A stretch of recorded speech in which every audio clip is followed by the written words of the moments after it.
হ'ল সপ্তমী পূজা। এয়া সপ্তমী পূজা বুলি মা মই আৰু জাজনী আহি আছোঁ। আৰু আমাৰ ৰাস্তাটো চাওকচোন কিমান যে ধুনীয়া। আৰু আহি পেলাই এয়া পাই গ'লোহি। এয়া প্ৰথমতে এয়া জুবিন দাক ফটো আৰু লগতে ভূপেন হাজৰিকাকো লগতেই ৰাখিছে এয়া শ্ৰদ্ধাঞ্জলি দিবৰ বাবে। আৰু ফটোখন দেখি সঁচাই মনটো বহুত বেয়া লাগে। মানে এইকেইদিন জুবিন দালেই মনত পৰি আছে। জুবিন দা য'তেই আছে ভালে থাকক। তাৰপাছতে এয়া আমি এয়া গোসাঁনীৰ জেগা পাই গ'লোঁ। আৰু এয়া মা আগে আগে গৈ আছে। ইয়াত সকলো মা দেউতা হাজবেণ্ডে সকলোখিনি বহি আছে। কিন্তু এইবাৰ ইমান মানুহ নাই, চবৰে মনটো বেয়াই। তাৰপাছতে এয়া গোসাঁনী আমাৰ চাওকচোন কিমান যে মৰম লগা।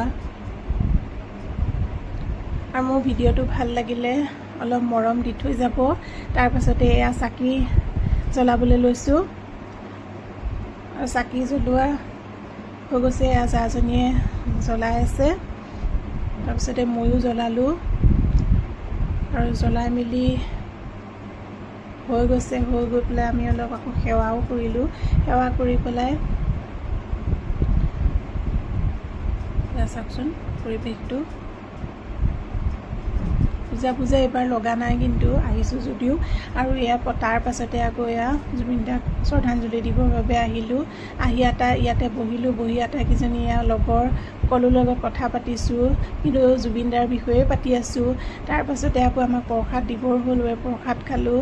খাই বৈ আকৌ আমাক ভোগো দিব হ'ল। এয়া খিচিৰি খাবলৈ আহিছোঁ। আৰু বিৰাট টেষ্টি আছিল। আজিলৈ আহোঁ দেই।